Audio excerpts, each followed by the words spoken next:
Un peu plus tard, Arthur se bat contre les gargouilles. Et avec l'aide de ses incroyables nouveaux crocs, il fut capable de vaincre son ennemi. Et le dernier de la longue bataille, Arthur a reçu ses 90 points d'expérience. Son niveau a été augmenté du 20e au 21e. Mais soudain, il s'est rendu compte que les imitateurs étaient des monstres vraiment puissants et qu'il n'aurait pas affronté l'ennemi si rapidement avec une goule. Mais tout à coup, il vit que sa main était blessée. Et avec l'aide de sa compétence de régénération, il a commencé à guérir ses blessures et s'est rendu compte que des indicateurs physiques élevés, des griffes et des crocs, de l'endurance, de nombreuses compétences et que le corps est beaucoup plus fort que celui d'un humain. Et la prochaine évolution est au niveau 50, et peut-être qu'il pourra enfin sortir de cet endroit.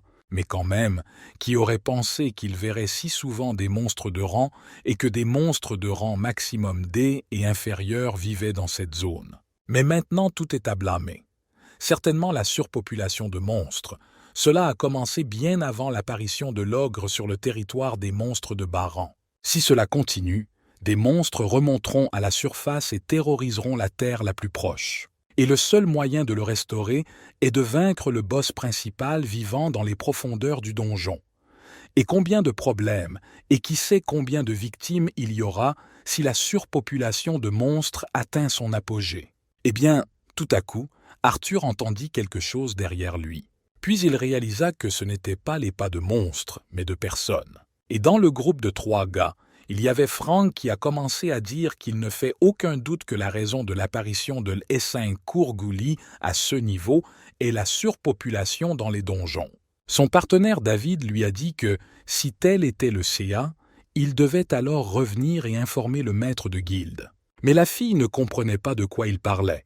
Après tout, ils doivent vaincre le boss avant que ce désastre ne commence. Mais se cachant au coin de la rue, Arthur réalisa qu'il était bleak, qu'il ferait mieux de quitter cet endroit le plus vite possible, et que le niveau de CSGA était nettement supérieur à celui du groupe de sa sœur.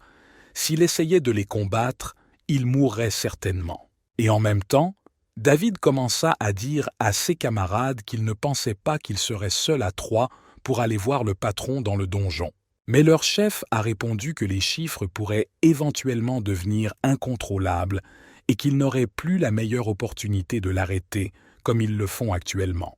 David a encore une fois demandé à son chef s'il était sûr qu'il pourrait faire face aux monstres locaux si le processus de surpopulation avait commencé. Alors il semble trop sûr de lui. Si la surpopulation commence, alors le niveau et l'apparence des monstres changeront et il serait stupide d'aller voir le boss sans aucune information. Mais Frank a décidé qu'ils seraient les premiers à obtenir des matériaux du patron et à les vendre à un prix élevé, mais son partenaire s'est rendu compte qu'il était définitivement désespéré. Et si cet endroit devient un refuge pour monstres, de nombreuses personnes pourraient en souffrir, et les pertes seront importantes. Cela n'affectera pas seulement leur économie, mais le chômage et la faim pourraient également commencer. Et dans ces moments-là, on peut être fou. Après tout, ce sont des aventuriers et leur devoir est de protéger les gens, pour sauver toutes sortes de filles de divers monstres et détruire l'énorme danger qui menace les gens. Et c'est pourquoi ils devraient avertir à ce sujet le plus tôt possible. Mais le chef a toujours maintenu sa position sur le fait que la ville natale de Chali avait été détruite et à cause de la surpopulation des donjons voisins. Et le fait que maintenant ils ne peuvent plus tout laisser comme ça, et que soudain la même chose se produit. Arthur, qui a entendu cette conversation, s'est rendu compte que cette fille était la même que lui, même s'il avait beaucoup plus de chance. Sa ville a pu être restaurée. Et le leader a continué à dire qu'il avait raison et qu'ils ne risquaient pas leur vie. Mais s'ils partent maintenant, ils risqueront la vie de bien d'autres personnes. Mais au même moment, l'un des gars a commencé à tourner brusquement la tête derrière la pierre la plus proche et se mit immédiatement à tirer sur la corde de son arc et à tirer dans la même direction. Et en un instant, la flèche vola près de la tête d'Arthur. Mais qui aurait pensé qu'Arthur serait découvert? Et le gars qui tirait à l'arc a commencé à dire à son camarade que son talent divin d'œil de chasseur réagissait à ces pierres et qu'il y avait vraiment quelqu'un là-bas. Mais Arthur ne comprenait pas que s'il apparaissait sous cette forme, il devrait le combattre et qu'il n'avait plus le choix maintenant. Il devrait utiliser ses nouvelles compétences. Mais le chef était déjà prêt pour l'attaque et commença à dire à ses camarades que sur son ordre, A et Pa, tous ensemble n'attaqueraient le monstre qui se cachait derrière les pierres. Et au même moment, Frank commença à crier à ses camarades d'attaquer. Mais Arthur avait presque achevé sa transformation. Et au même moment, il a levé les mains et a commencé à dire au gars d'arrêter de l'attaquer, car c'est aussi un aventurier. Et soudain, Frank vit un homme devant lui. Dites à Arthur qu'il leur a fait très peur. Mais David ne comprenait pas pourquoi il se cachait. Mais Arthur a répondu qu'il pensait qu'ils étaient des bandits locaux et qu'après tout, ils savent eux-mêmes ce qui se passe dans les donjons et doivent être prudents. Mais quand même, David remarqua quelque chose d'étrange parce que d'après la voix d'Arthur, il était en quelque sorte trop nerveux et il était suspect qu'il soit seul ici. Et regarda attentivement Arthur. David ne pouvait pas comprendre. Doit-il lui tirer dessus maintenant ou le laisser partir? Mais le chef vit qu'Arthur était tout en haillons, et faisait-il vraiment preuve d'une prudence excessive, et au premier coup d'œil, il réalisa qu'Arthur n'était pas un simple aventurier.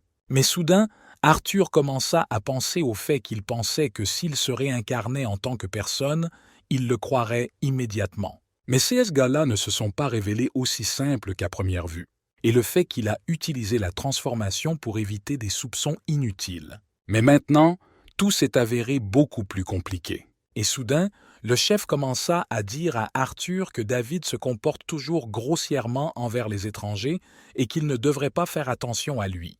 Mais le chef, immédiatement après ce qui a été dit, a commencé à penser que ce type qui était apparu devant eux n'était pas du tout blessé, et c'est peut-être à cause de son habileté qu'il a posé une question. Et à en juger par ses vêtements sales, il est ici depuis plusieurs jours et plus important encore, où est son groupe maintenant et quel est son niveau. Et il suranalyse probablement ce type, mais peut-être que le scepticisme de David n'est pas si exagéré. Et Arthur réalisa immédiatement que les choses allaient mal maintenant. S'il continuait à l'interroger, il ne pourrait pas trouver les réponses nécessaires à leurs questions. Et si cela continue, ils l'attaqueront simplement et il devra prendre l'initiative de les effrayer et de s'enfuir. Mais pour le moment, il ne comprenait pas vraiment comment faire la bonne chose et quoi faire. Mais tout à coup, la fille a commencé à courir vers le Cartor et a dit qu'il y avait une surpopulation de monstres dans ce donjon et que vous ne pouvez pas traverser le donjon seul, et est-ce qu'il va généralement bien? Eh bien, Arthur ne comprenait pas comment lui répondre parce qu'elle apparaissait si soudainement à côté de lui et que cette fille n'avait pas du tout peur de lui. Et David a immédiatement commencé à dire à son partenaire de s'éloigner de ce type car il pourrait être un voleur. Mais la fille lui a répondu qu'il n'y a pas de personne absolument mauvaise. Et plus encore, d'un seul coup d'œil, on peut déterminer s'il est une mauvaise personne ou non. Mais David pensait quand même qu'elle était la même idiote naïve qu'elle était et qu'elle restait. Et à ce moment-là, elle commença à demander à Arthur « Est-il vraiment entré seul dans le donjon et où était son groupe? S'il est seul, alors elle et son groupe peuvent le sortir d'ici. » Mais au même moment, Arthur cria que ce n'était pas nécessaire et commença à se retourner et à s'enfuir rapidement dans une autre direction. Et le chef du détachement commença à dire à David de baisser son arc. Mais la fille qui se tenait au même endroit ne pouvait pas comprendre pourquoi il s'était enfui et si tout irait bien pour lui. Mais David commença à dire à la jeune fille qu'elle était trop confiante.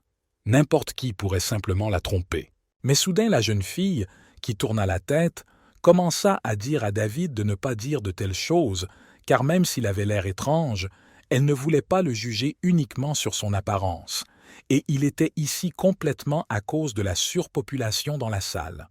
Donjon, il pourrait avoir des ennuis. Voir. Mais tout à coup, le chef lui a répondu que c'était peut-être le CA, mais qu'elle avait agi de manière trop imprudente et qu'il aurait pu l'attaquer, et il avait beaucoup de questions à poser à ce type, car il pouvait simplement être un criminel qui l'avait empêché d'entrer dans la ville.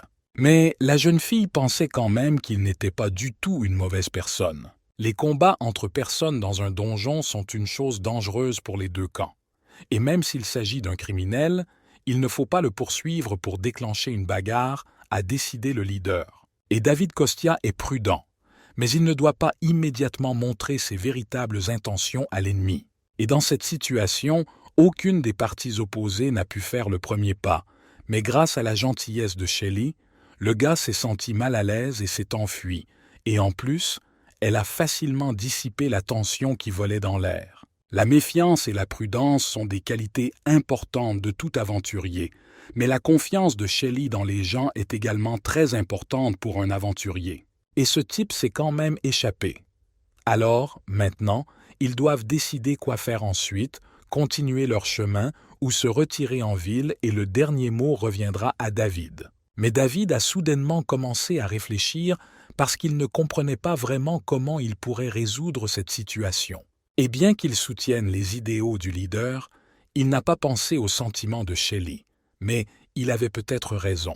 S'ils veulent tellement jouer au héros, le drapeau sera entre leurs mains dans une situation critique, ils pourront de toute façon s'échapper. Et après avoir entendu ce que Shelley a entendu, elle a commencé à rayonner. Et le chef a immédiatement sauté vers David, l'a serré dans ses bras et a commencé à dire qu'il s'était avéré être un gars vraiment bien. Mais David répondit que dans un tel CA de danger, il l'utiliserait comme bouclier de viande et qu'il devait garder cela à l'esprit. Mais Shelley a commencé à dire que tout irait bien et qu'ils formaient une équipe solide et qu'ils s'en sortiraient certainement. Et maintenant, ils feront tous leurs efforts pour remporter la victoire. Et cette tragédie dans le donjon appartient déjà au passé.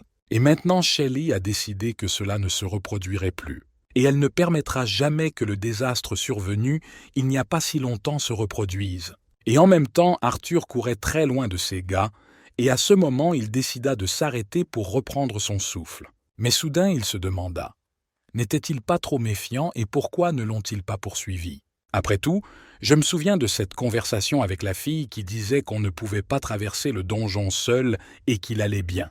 Et le fait que bien longtemps s'est écoulé depuis qu'il a été traité avec autant d'inquiétude. Et il est mort il y a plus d'une semaine, et s'est ensuite transformé en monstre. Et son équipage le laissa pour mort dans les colombes du donjon. Et il parlait du boss qui était au plus profond du donjon, et Arthur ne comprenait pas qu'ils allaient vraiment l'attaquer à trois, et qu'ils avaient l'air bien plus petits que le groupe de sa sœur. Mais tous les trois ne pourront pas faire face au patron, et maintenant, il ne devrait pas s'inquiéter pour eux, car ce n'est pas son problème.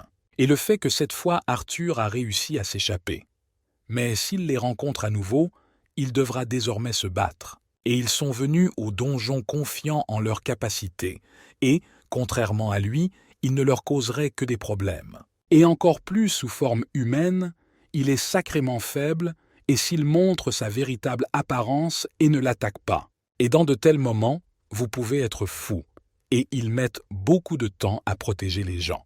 Mais Arthur avait quand même beaucoup de pensées. Par conséquent, il n'a pas pu trouver complètement la bonne décision sur ce qu'il fallait faire dans cette affaire. Et un peu plus tard, David était prêt au combat et vit qu'une énorme sensation le pressait à la vue de qui se tenait devant lui, car c'était le propriétaire de ce donjon. Et les dirigeants ont commencé à leur dire d'être convaincants parce que c'est leur adversaire le plus puissant. Et celui qui se tenait devant eux était le roi des gargouilles du 30e niveau.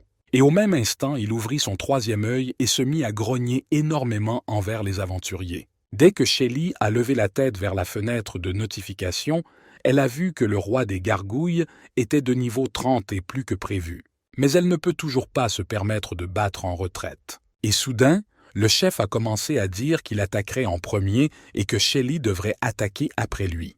Et maintenant, ils ne peuvent pas prolonger la bataille avec un ennemi dont le niveau est supérieur à eux et ils doivent agir très rapidement. Et avec l'aide de S et compétences de leader, il commença à attaquer le patron avec une vague coupante. Mais immédiatement le boss du donjon fut capable de repousser son attaque. À cause de cela, le chef ne pouvait pas en croire ses yeux qu'il était capable de refléter son talent avec une telle facilité. Mais immédiatement après, le chef a commencé à continuer d'attaquer parce que le monstre s'était ouvert. Mais dès qu'il le frappa encore quelques fois, il fut surpris de ne même pas pouvoir le gratter vraiment. Et immédiatement après le chef, Shelley a également commencé à attaquer le patron.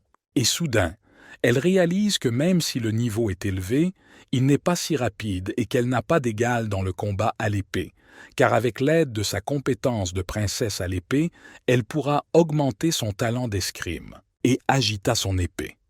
Elle réalisa que le boss s'était à nouveau ouvert, et c'est ainsi qu'elle a pu le frapper directement dans les côtes. Mais soudain, elle eut le sentiment qu'elle ne lui avait causé aucun dommage. Et au même moment, David commença à utiliser son arme et à tirer une flèche directement sur le boss du donjon. Mais dès que la flèche a volé et s'est écrasée directement sur le boss, elle s'est soudainement effondrée en petits morceaux. Puis il réalisa qu'il n'y avait aucune chance, et que ses flèches étaient également inutiles contre un tel ennemi. Et ce monstre a une défense élevée mais une faible vitesse. Et ce monstre est définitivement trop coriace pour eux, et il est impossible de l'endommager avec une épée ou des flèches en raison de sa haute défense. Et si c'est le cas, la seule façon de le vaincre est de viser droit dans les yeux. Mais soudain, le boss du donjon commença à lever son énorme patte et à balancer son épée sur le groupe d'aventuriers. Et de son coup, il visa directement le chef de ce détachement. Mais après avoir bloqué son coup, le chef commença à réfléchir à la manière de procéder. Un étrange pentagramme est apparu près de lui, qui a commencé à briller de plus en plus fort. Et puis le chef s'est rendu compte que la situation était très mauvaise, car le Seigneur de la Terre possède aussi la magie. Et avec l'aide de son talent de rugissement de feu, le maître commença à attaquer de plus en plus les aventuriers, à cause de quoi une énorme vague de feu a jeté le leader de côté. Et dès qu'il reprit ses esprits, il commença à regarder ses mains, qui étaient blessées par le feu. Mais au même instant, il tourna la tête pour voir si sa partenaire Shelly allait bien, mais il vit qu'elle semblait perdre confiance à chaque seconde, et serra son épée encore plus fort. Le chef a décidé que, s'il faisait preuve de faiblesse, alors la fin viendrait pour eux tous, et qu'ils ne pourraient plus battre en retraite. Et avec l'aide de sa compétence de vague coupante, il a continué à attaquer le boss au sol. Mais maintenant, ils doivent attaquer aussi vite et aussi fort que possible.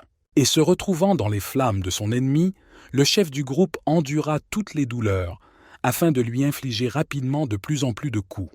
Mais soudain, Shelly remarqua que son chef Frank commençait à agir de manière agressive. Et juste comme ça, le boss du donjon lui-même remarqua également que ses adversaires se déplaçaient plus vite et plus fort qu'avant. Et à ce moment précis, le chef du groupe décida d'utiliser son coup le plus fort et de décapiter son adversaire. Et dès que le boss du donjon s'est laissé distraire, Frank a commencé à crier à David d'agir maintenant. Mais David a tiré avec son arc et a commencé à dire à Frank qu'il agissait de manière trop agressive. Et au même moment, la flèche vola et se planta directement dans le troisième œil du boss du donjon. Et le chef l'a remarqué et s'est rendu compte que tout se déroulait comme prévu et qu'ils ont finalement pu attaquer complètement le boss du donjon et qu'il ne restait plus qu'à lui porter le coup final. Mais dès que Frank releva la tête, il vit quelque chose d'étrange devant lui.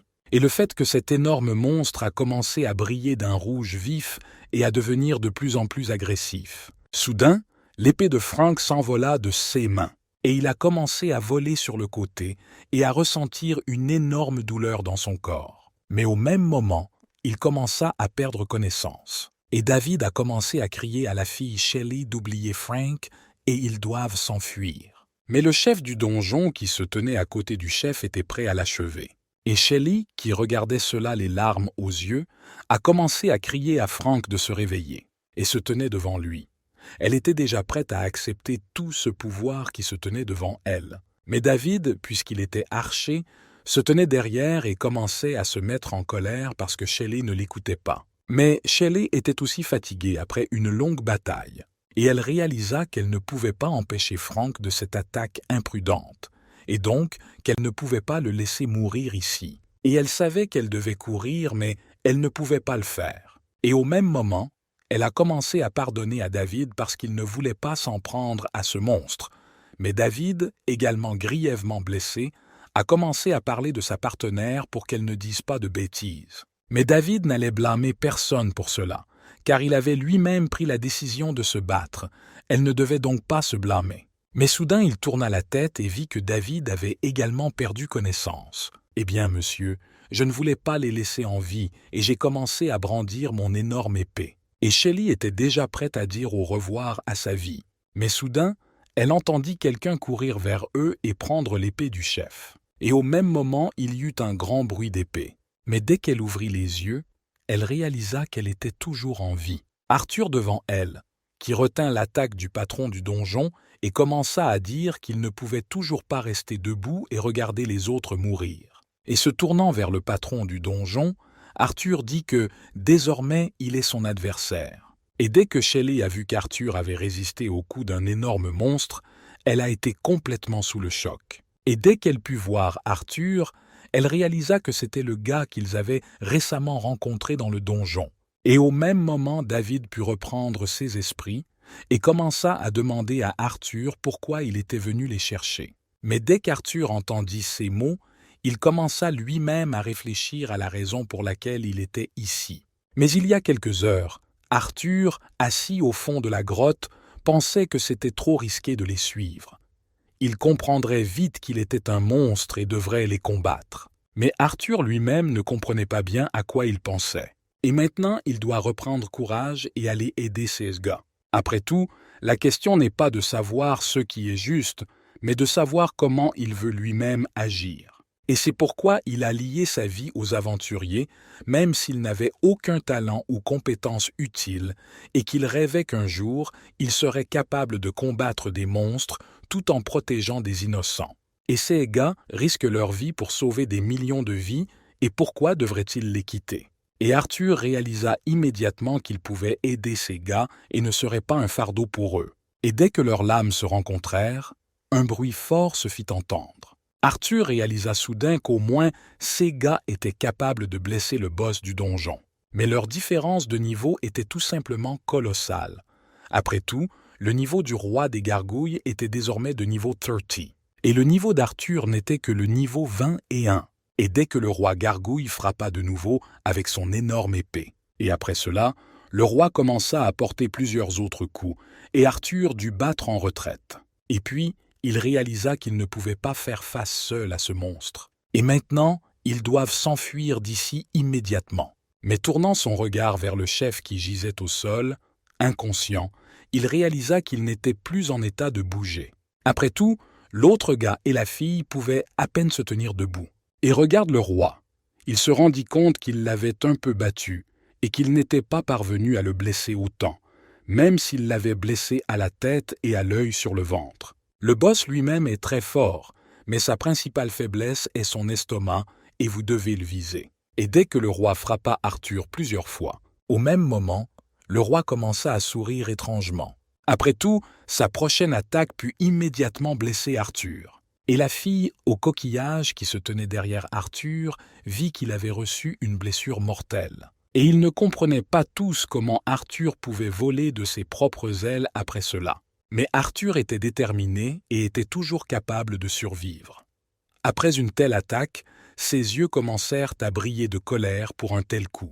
Mais le roi du donjon se mit quand même à grogner très fort et à attaquer plus loin qu'Arthur. Même s'il était distrait, Arthur savait qu'il était plus fort qu'il ne le paraissait à première vue, et en balançant son épée, il était encore capable de blesser le roi des gargouilles en plein dans les yeux et sur le ventre. Suite à cela, le roi commença à balancer ses épées dans différentes directions, repoussant ainsi un peu Arthur. Mais Arthur commença quand même à guérir sa blessure avec l'aide de sa compétence de régénération, et il comprit que le mime avait un corps très fort et qu'avec la régénération, il ne pouvait pas être facilement tué. Et maintenant le deuxième tour contre le Gargoyle King va commencer.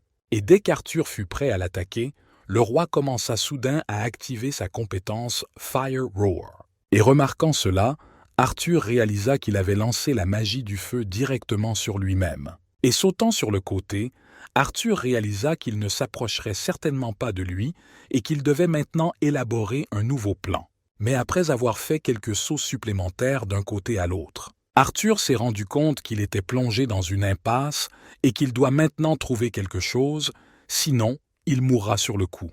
Après tout, le roi des gargouilles brandissait déjà son énorme épée pour achever son adversaire. Et voyant cela, Arthur réalisa qu'il ne pourrait pas échapper à une telle attaque. Et la fille Shelley, qui regardait cela, réalisa qu'il allait maintenant commencer à agir. et au même moment apparut un éclair brillant qui illumina tout ce qui se trouvait dans la grotte. Et au même moment, la main d'Arthur était visible et pouvait saisir l'épée de l'ennemi. Mais quand même, le roi Golem était furieux qu'Arthur ait pu arrêter son attaque. Mais Arthur lui-même, debout devant lui, savait qu'il ne pouvait pas en finir avec lui. Et à la même seconde, Arthur balança son épée et fut capable de la bander directement dans le troisième œil des monstres qui se tenaient devant lui. À cause de quoi le roi Golem a commencé à ressentir une énorme douleur à l'estomac. Et la fille Shelley n'en croyait pas ses yeux qu'Arthur était capable d'arrêter l'ennemi et même de le blesser. Et au même moment, elle se demanda qui il était.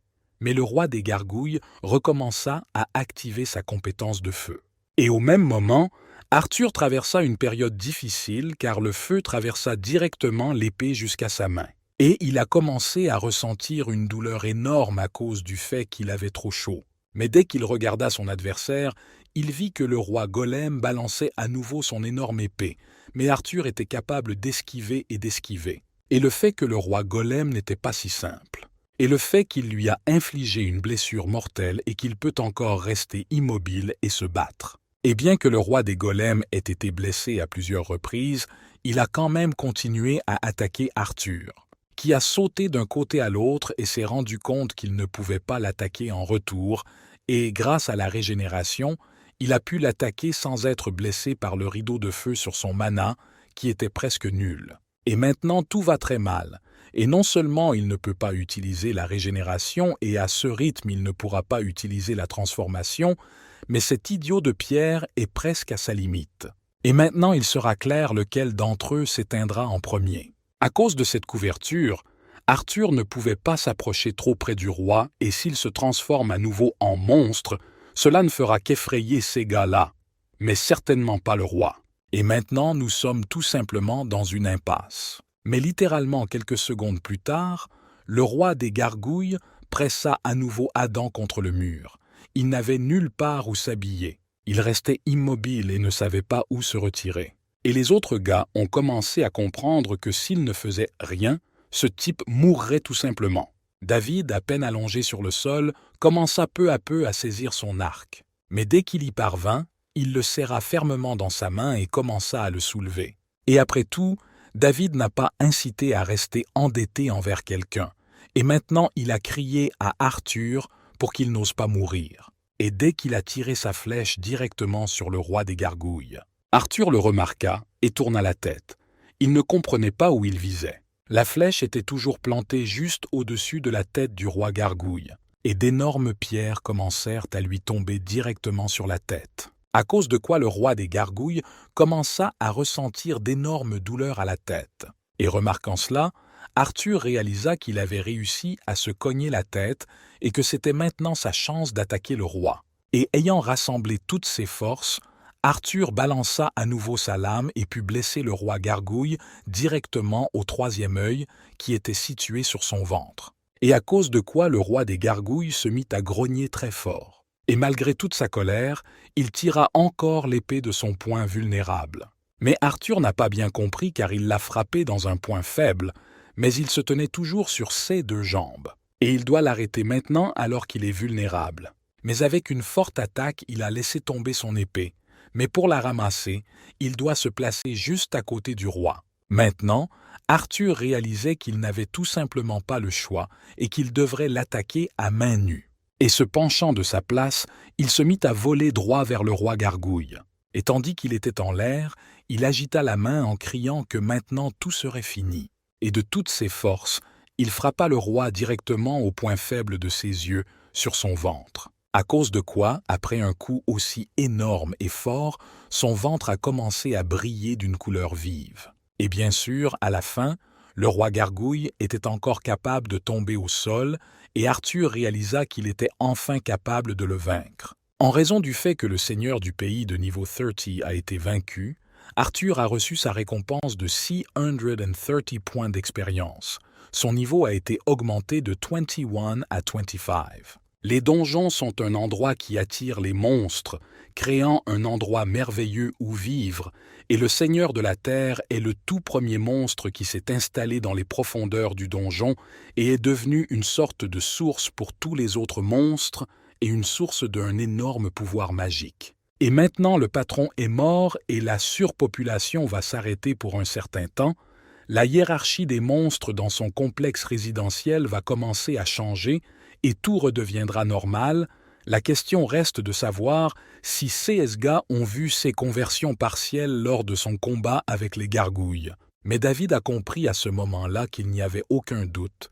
Ce type les a sauvés et tous les trois, aventuriers entraînés, ne pouvaient pas faire face au patron du donjon et il a pu le vaincre seul, portant même le coup final avec ses mains nues. Et maintenant il se demandait qui il était, mais Arthur, debout au même endroit, a commencé à regarder la fenêtre de notification et a vu qu'il avait si bien élevé le niveau grâce à cette bataille, et il a sauvé les gars d'Amérique et ça s'est transformé très bien.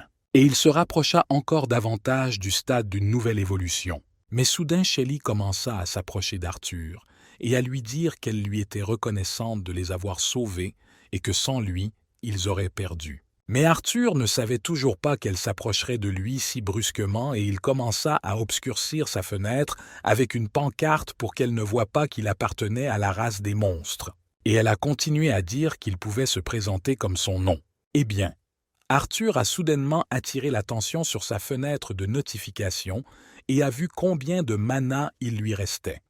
Mais il s'est avéré que sa mère était presque à 0. Et encore un peu, et il redeviendra un monstre, et maintenant il doit s'enfuir le plus vite possible, jusqu'à ce que les gars le remarquent. Mais la jeune fille lui tendit quand même la main, et décida de lui demander à nouveau quel était son nom. Eh bien, Arthur s'est rendu compte que les choses allaient mal, car elle ne devait pas le voir sous cette forme, et il ne pouvait plus maintenir cette forme, et il a commencé à s'enfuir très rapidement. Mais la jeune fille ne comprenait toujours pas que c'était mal fait. Après tout, ce type s'est à nouveau enfui dès qu'elle a commencé à lui parler. Et David, debout derrière, ne comprenait pas pourquoi ce type était si étrange. Et le fait qu'il n'a même pas pris la récompense du patron, mais s'est simplement enfui. Et le fait que cet œil est la preuve que la surpopulation dans les donjons a été stoppée et qu'il a reçu une énorme somme d'argent pour cela. Mais la jeune fille s'est également rendue compte qu'il n'avait pas reçu le prix, qu'il n'avait même pas prononcé son nom et qu'il était une personne si modeste. Mais David ne pouvait pas croire que de tels imbéciles existaient, et ce qu'il faisait ici seul, et comment il était capable de guérir ses blessures mortelles. Se pourrait-il que l'énergie du donjon affecte vraiment les gens comme ça? Mais le chef de l'escouade commença à reprendre ses esprits et à dire à David qu'il réfléchissait encore beaucoup. Mais dès que David s'est retourné et a vu que son chef était vivant, il n'en était pas très content. Mais Frank a commencé à dire que ce type ne les avait pas abandonnés et leur avait sauvé la vie, et que cela ne servait à rien de chercher une sorte de motif caché. Il les a sauvés et a décidé de partir, et c'est son droit. Et à ce moment précis, David comprit qu'il avait raison après tout. Et immédiatement après, il commença à s'approcher du roi pour récupérer la récompense. Et dès qu'il a commencé, le chef a commencé à lui dire d'agir avec prudence, de ne pas se précipiter et de voir attentivement. Mais Shelley ne comprenait toujours pas bien, et commença à demander à ses camarades s'ils étaient sûrs de ne pas avoir tué ce monstre. Mais le chef lui répondit qu'ils auraient besoin de cet œil comme preuve que ce donjon n'était plus dangereux. S'il rencontrait à nouveau ce type, il lui donnerait une récompense améliorée de la part de la guilde. Mais soudain, la jeune fille y réfléchit. Vont-ils revoir ce type qu'il a déjà fui 2 fois? Mais à ce moment, Arthur comprit que je lui aurais donné un peu plus et que l'action de la compétence se serait terminée sous leurs yeux.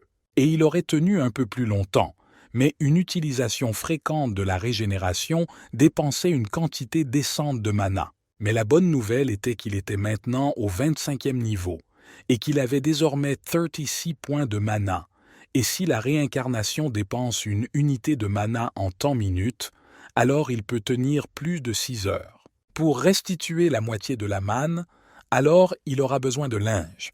Et si c'est le CA, alors il pourra se procurer un abri et vivre avec les gens du village. Et pourra enfin voir sa sœur, qui se repose maintenant à la maison et ne pense qu'à l'endroit où est allé son stupide frère. Et vous devez essayer de sortir du donjon afin de tester sa théorie. Et au même moment, dans la ville du royaume de Lébure, une guilde d'aventuriers, Une foule immense se rassembla près du chef d'un petit détachement et commença à se demander s'il s'occupait de la surpopulation de monstres dans le donjon à l'ouest et que ce sont eux qui ont vaincu le boss du donjon avec seulement 3 d'entre eux.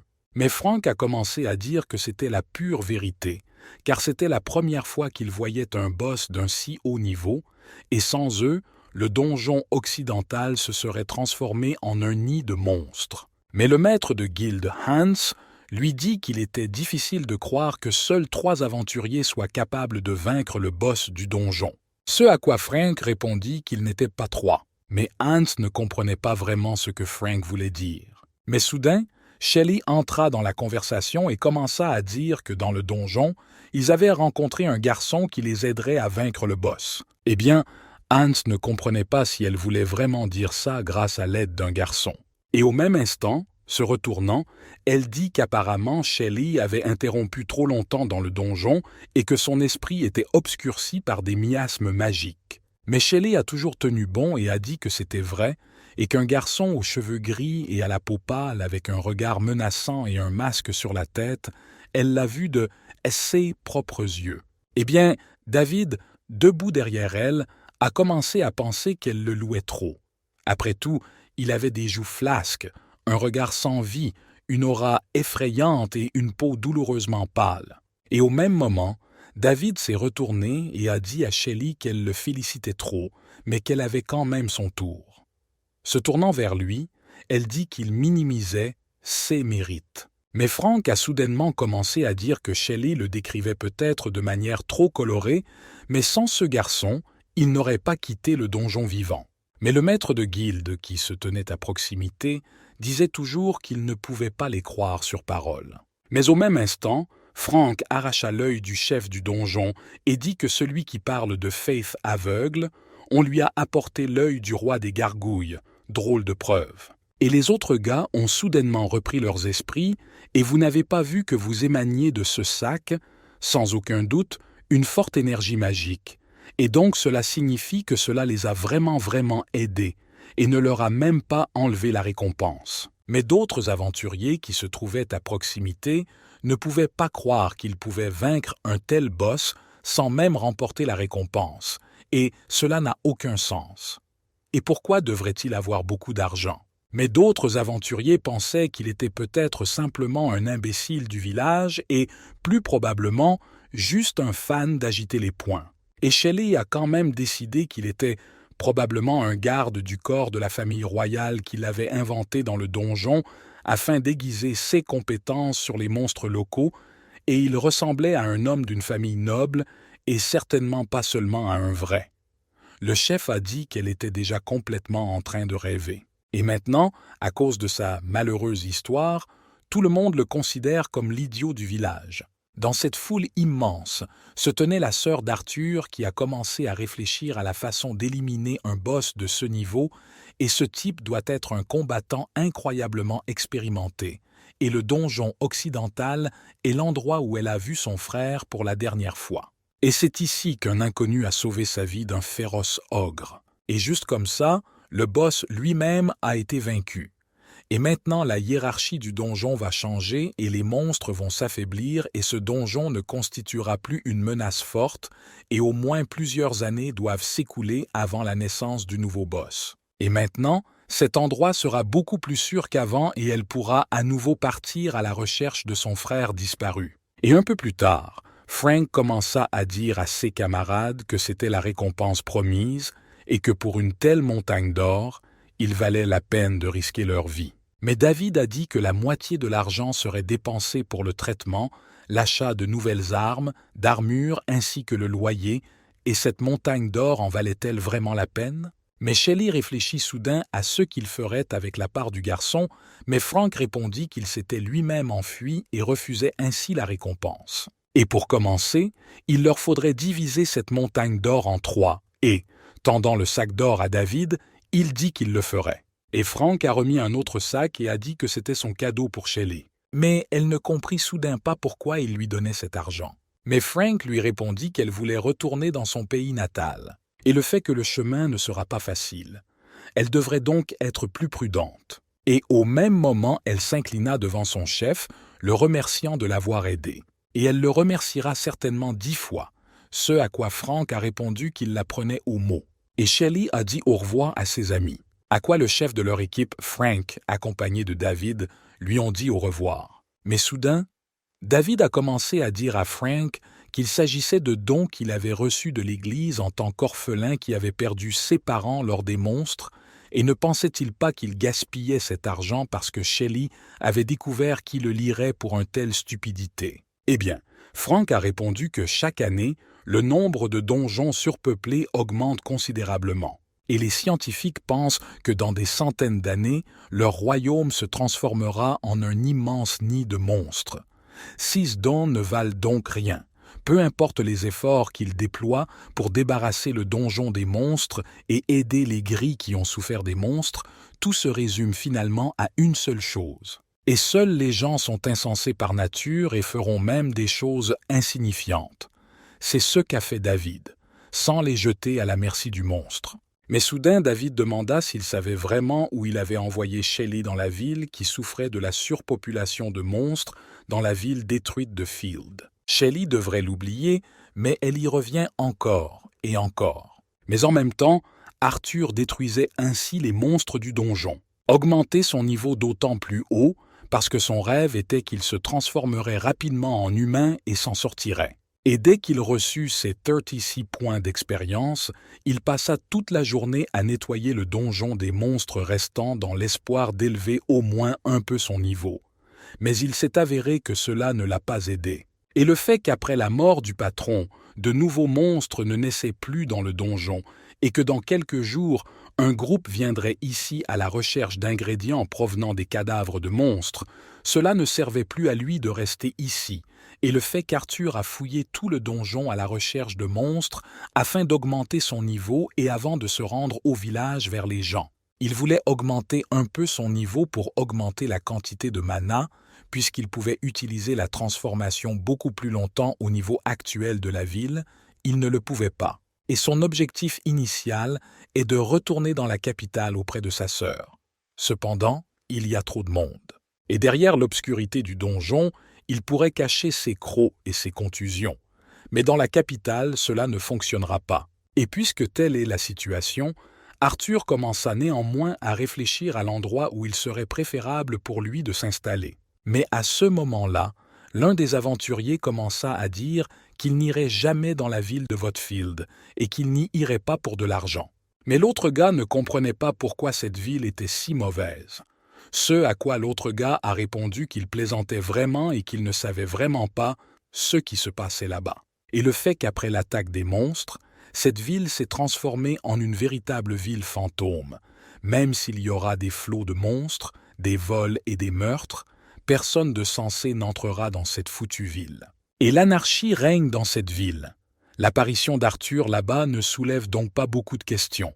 Et il se tournera vers une personne avec l'aide de la transformation, et pendant la journée, il portera une cape avec une capuche pour cacher ses crocs et son teint pâle. Et il peut séjourner dans un hôtel et restaurer son mana à huis clos pour redevenir un humain.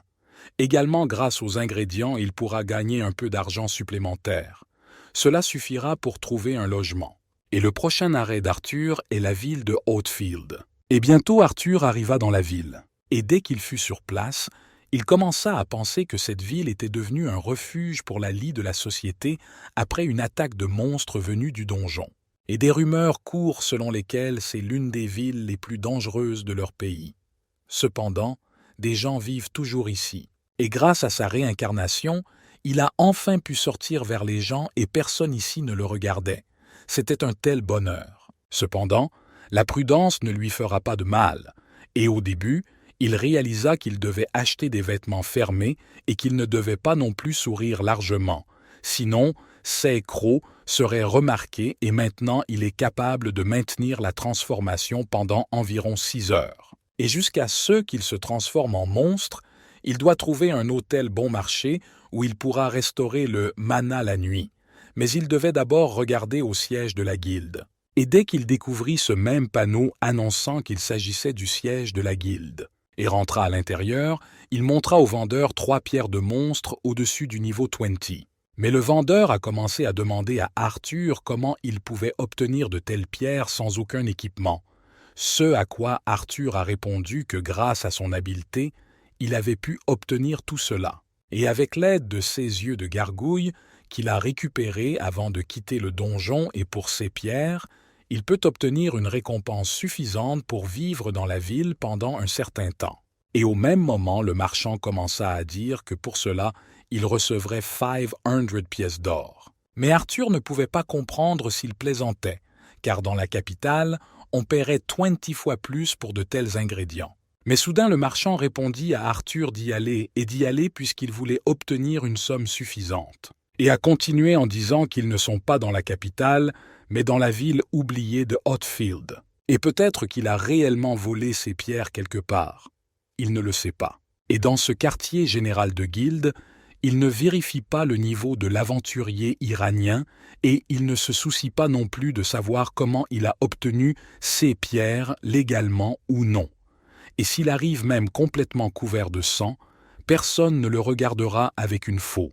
Et si quelque chose ne lui convient pas, alors il peut partir et chercher un acheteur qui le paiera plus et posera des questions raisonnables.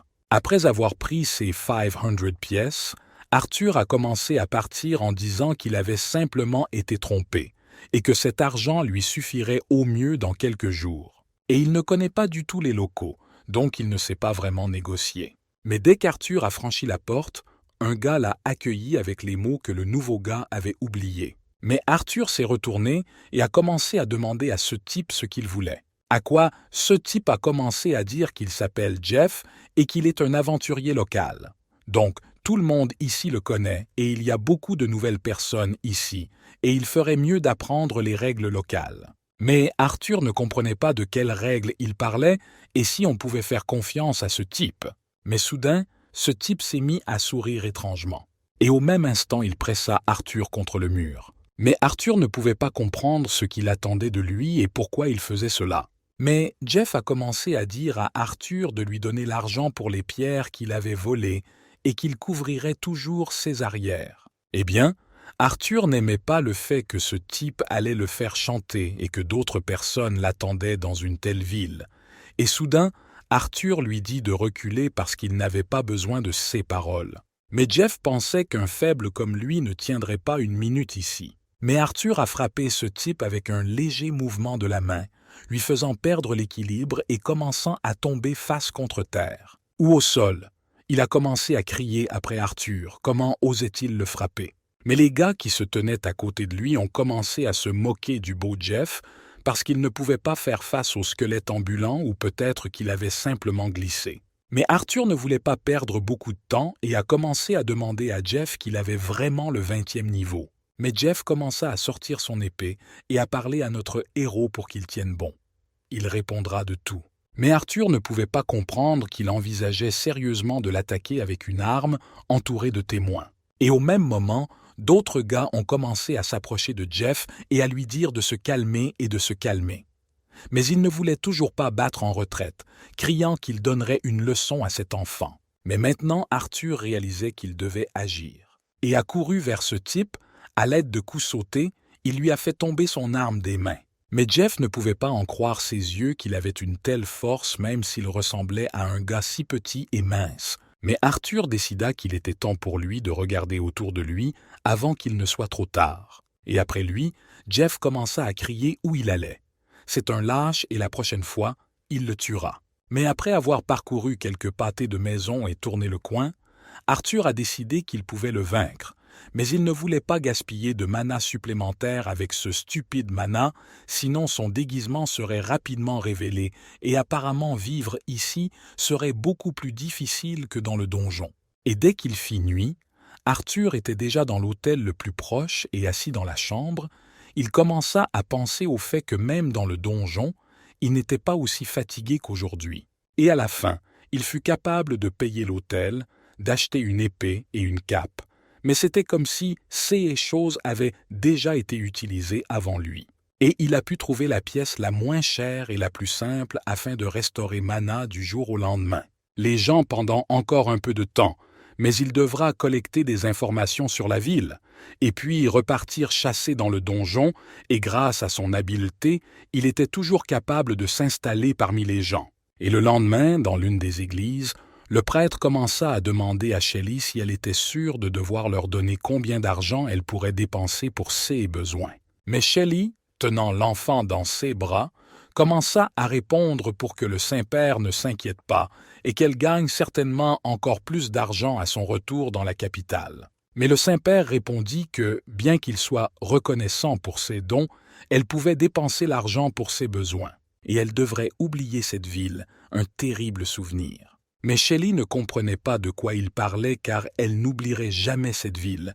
Après tout, après l'attaque des monstres, c'était eux qui l'avaient élevée dans cette église. Et ses jeunes frères et sœurs vivent ici, et elle prendra certainement soin d'eux. Et à ce moment-là, un petit garçon s'est approché de Shelley et a commencé à lui demander si sa sœur était une aventurière célèbre dans la capitale, ce à quoi elle a répondu que, naturellement, sa sœur faisait partie des aventuriers cool.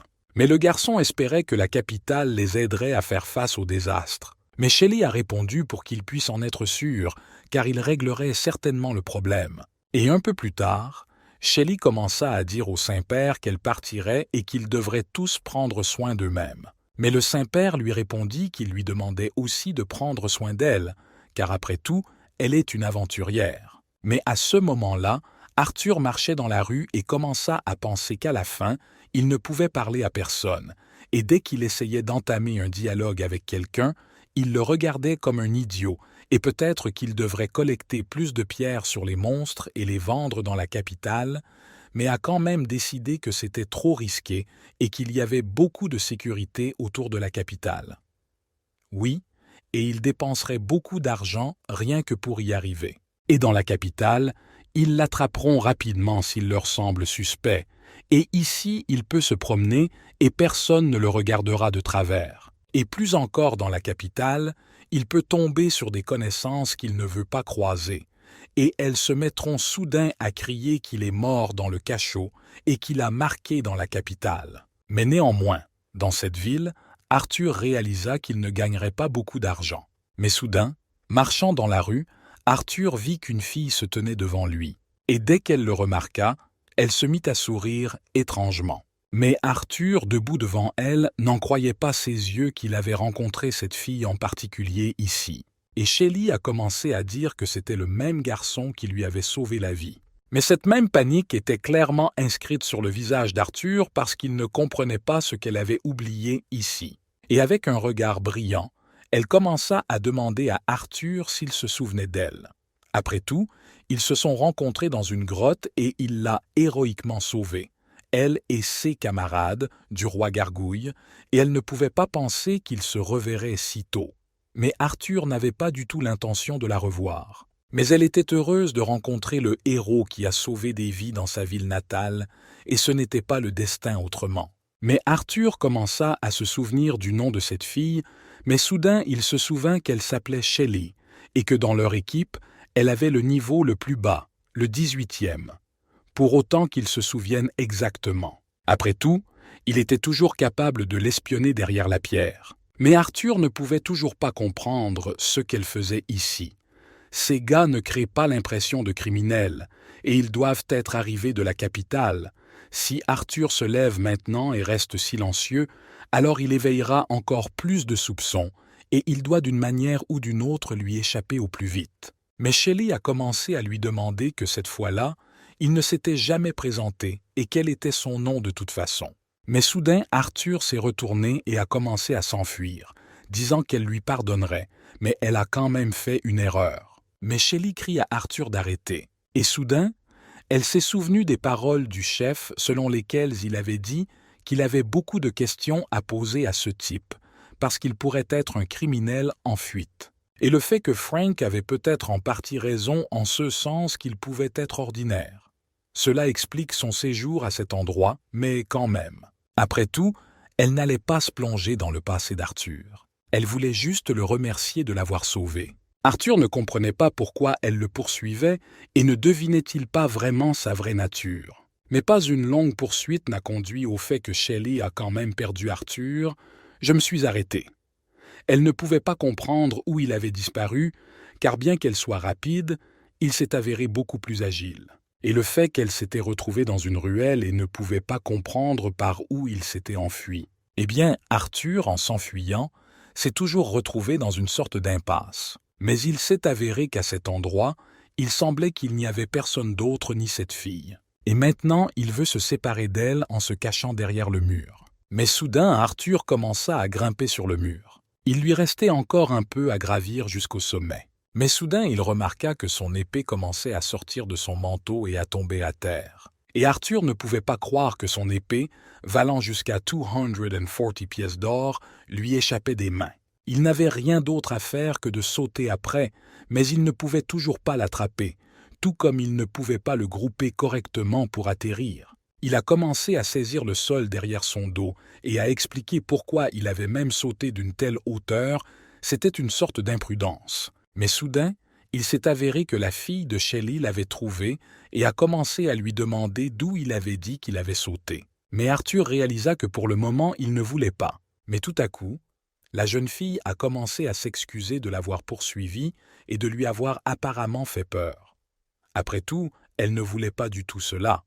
Mais Arthur a répondu qu'elle ne devrait pas se mettre en tête, car lui-même a commencé à me fuir. Et soudain, il a demandé à Shelley qu'elle n'allait vraiment pas fouiller dans son passé. Mais Shelley a répondu que bien sûr que non. Elle ne se soucie pas de ce qu'il a fait dans le passé, mais la chose importante est qu'il l'a sauvée, elle et ses amis, dans le donjon. Arthur commença à penser qu'il avait peur de rencontrer ses amis parce qu'il pouvait avoir un monstre en lui.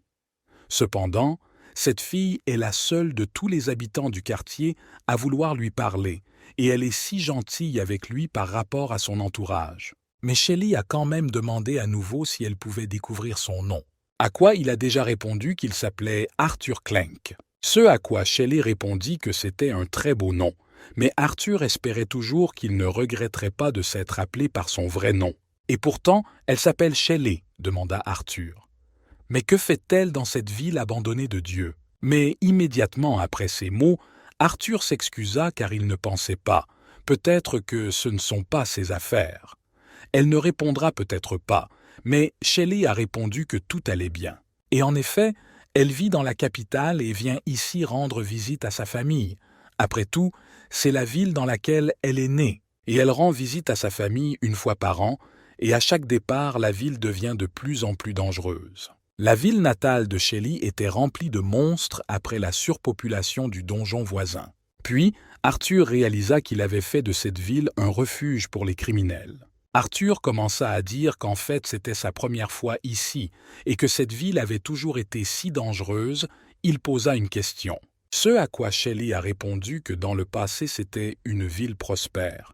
Bien sûr, elle ne peut être comparée à la capitale de leur royaume, mais la vie y battait son plein, et les citadins aimaient cette ville de tout leur cœur. Mais près de cette ville, il y avait un donjon où il y avait une surpopulation de monstres à cette époque. Elle était encore une enfant, et les habitants étaient incapables d'empêcher la menace de se développer. Et à un moment donné, des camps de monstres se sont formés à la périphérie de la ville et sur les routes commerciales. Le commerce s'est progressivement langui dans cette ville et toute la noblesse s'est dispersée dans d'autres villes.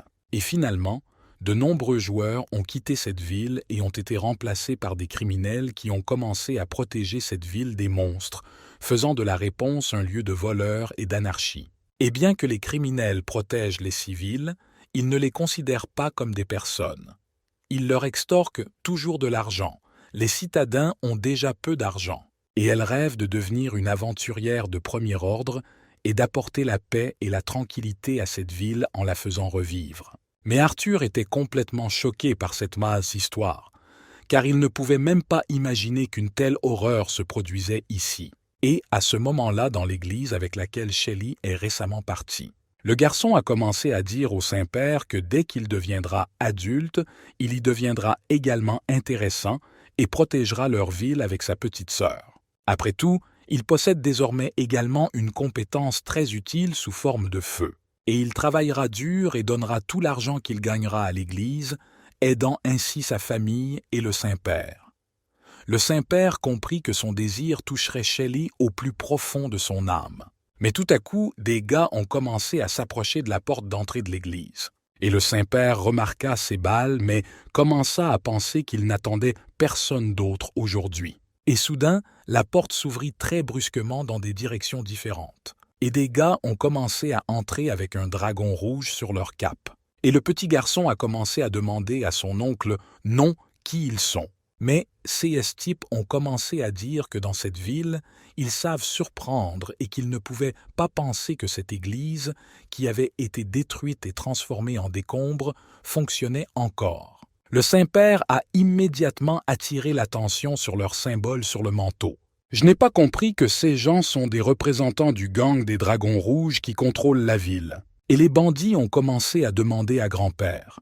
Après tout, ils ont de moins en moins de travailleurs chaque jour, et ils ne sont pas sous le couteau où il est contre eux. Après tout, ils ont beaucoup d'enfants capables ici, et ils ont des ordres d'un gang du coin ici, et il n'y a aucun moyen de sortir. Après tout, il comprend ce qui se passera s'ils refusent de coopérer avec eux.